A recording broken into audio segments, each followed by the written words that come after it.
Diesel ధరలను litre మీద 3 రూపాయలు పెంచడం జరిగింది. 5 రాష్ట్రాల అసెంబ్లీ ఎన్నికలు ఉన్నందున ఈ 2-3 నెలలు పెంచలేదు. ఈ 5 రాష్ట్రాల ఎన్నికలు అయిపోయిన తర్వాత కేంద్ర ప్రభుత్వం మళ్ళీ ఇప్పుడు లీటర్ పైన పెట్రోల్ డీజిల్ పైన 3 రూపాయల పైన పెంచడం జరిగింది. ఈ కార్యక్రమాన్ని ఉద్దేశించి సిపిఐ జిల్లా కార్యవర్గ సభ్యులు టి నరసింహ గారు మాట్లాడాల్సిందిగా కోరుతున్నాం. వర్ధిల్లాలి భారత కమ్యూనిస్టు పార్టీ, సిపిఐ జిందాబాద్, సిపిఐ జిందాబాద్. కామ్రేడ్స్,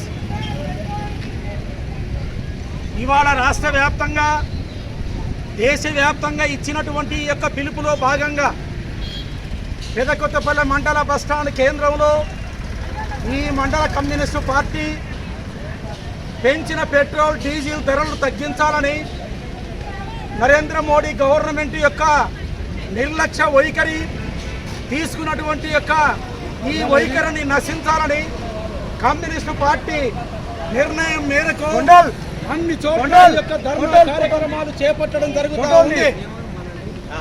ప్రధానంగా నరేంద్ర మోడీ గారు మొన్న పెంచినటువంటి గ్యాస్ సిలిండర్ల ధరలని మొన్ననే వారం రోజులు క్రితమే ఇక్కడ ధర్నా చేయడం జరిగింది.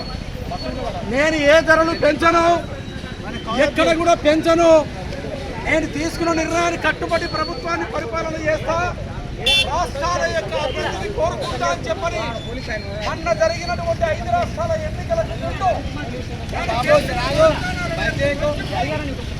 ఇవాళ పెట్రోల్ డీజిల్ ధరలు విపరీతంగా పెంచి లీటర్కు 3 రూపాయల చొప్పున ధరలు పెంచి ఈ రాష్ట్రంలో పేద ప్రజల యొక్క అవసరాలకు సరిపడ